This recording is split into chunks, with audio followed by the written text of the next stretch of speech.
What about that? Very clear. I believe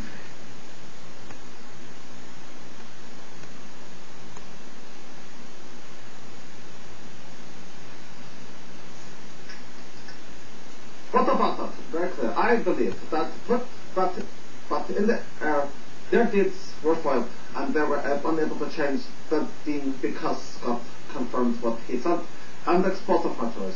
For God's sake, we have documented changes and additions to the Bible. For instance, quote, there are three that bear record in heaven: Father, Son, and Holy Spirit, and these three are one. Can't believe that, I see. It's unbiblical. Christian scholars and biblical historians unanimously agree. Oh, I can understand that. This verse has no business being in the Bible. How come? It's an interpolation. It's an interpolation, a forgery. Yet, it's in the Injil. Something, quote, I, quote, have no ground to stand upon unless I stand firm upon the Injil, the Gospel. Isn't that amazing? Say about the fact that this verse was a forgery is a fact. What? What are you saying? You're saying there's a forgery in the Quran? That quote, the no ground to stand upon is something something that shouldn't be in the Quran? It's a forgery? Well, what else is forgery in the Quran? Say it ain't so. And you can call any book. You can call any book you want Injil and say, quote, isn't this what I should be standing on? Oh, I see. You are just saying the Quran doesn't mean for one to stand upon the Injil. It's not a forgery that lies about saying. It's not a forgery that it lies about saying for a Christian to do so, right?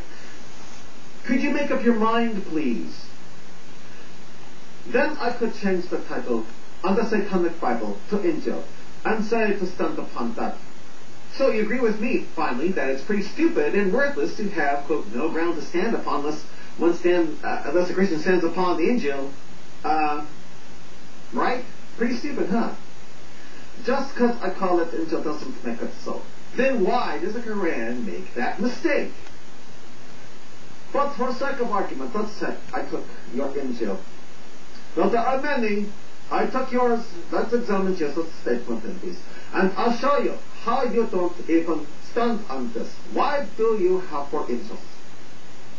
Because they're all about Jesus going to the cross to make all that bloody atoning sacrifice in the Old Testament, which is the gospel, or all the collectivity, the angels.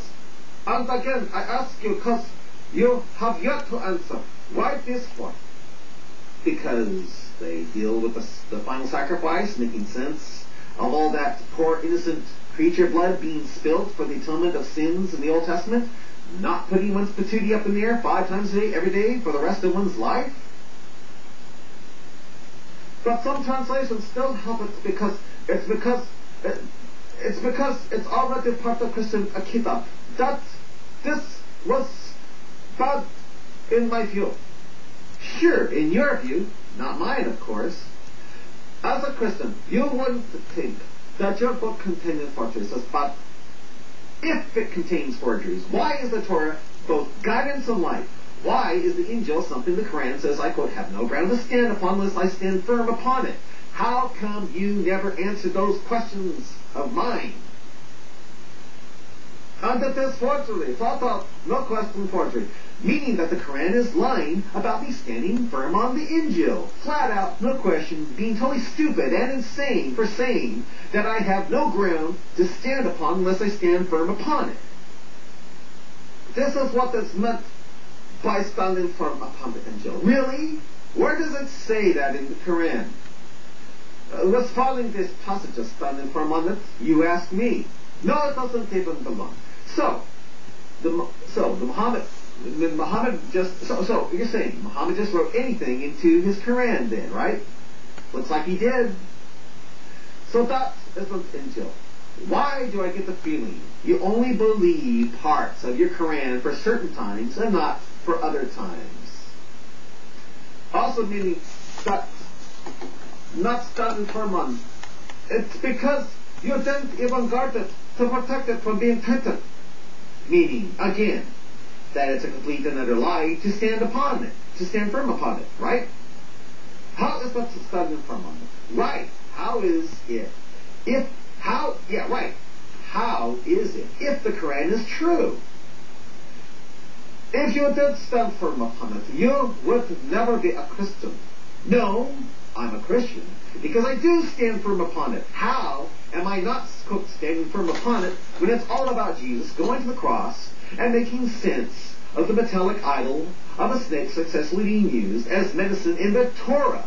Whereas in the Quran, it's all about patootie in the air. Well, that and causing alienation toward those who don't have the patootie in the air. Another thing, that the idea of Jesus being God's son, the way Christians mean that isn't really biblically sound. How so? Well, you said Jesus is literally God's son, and according to the Bible, he isn't. So much of Christianity is extra biblical. Spotless lamb blood at Passover, metallic snake on a stick being used successfully as snake bite medicine. How is Christianity, quote, extra biblical? Snake bite medicine is not proof. It's not the proof for Christianity because if your basic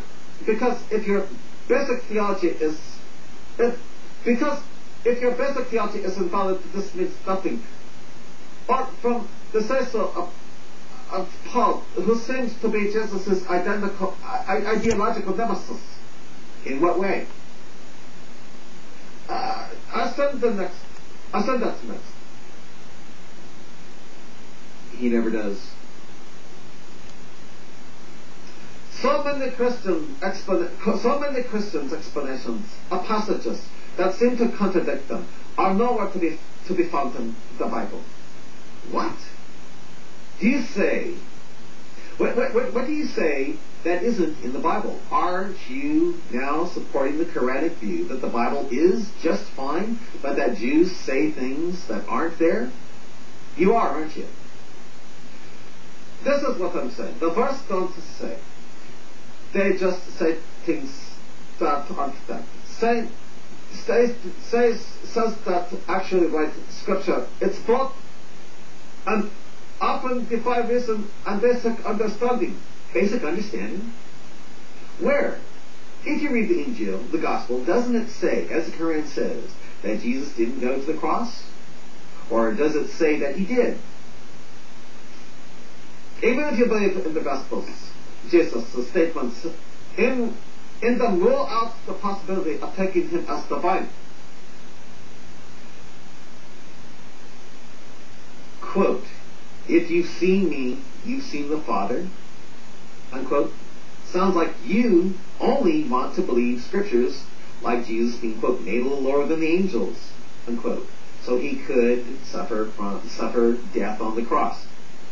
The Father is greater than I, probably because he, while on earth, was made a little lower than the angels. If I of my own self can do nothing, God is all-knowing and Jesus didn't even know when fig season was. Probably because he, while on earth, was, quote, made a little lower than the angels. He said, my God, your God. When he took the sin of doubt and nailed it to the cross with the other sins, I'm betting. Jesus Christ, whom you have sent. John 8, 49-55. These and other statements are basic understanding. They take priority. Everything else should be looked at through this lens. Probably because he, while on earth, was made a little lower than the angels. I'm going to take a break. I catch some seats. I'll talk to you later. Okay. The reasoning Christian was almost identical and strange as of the rest of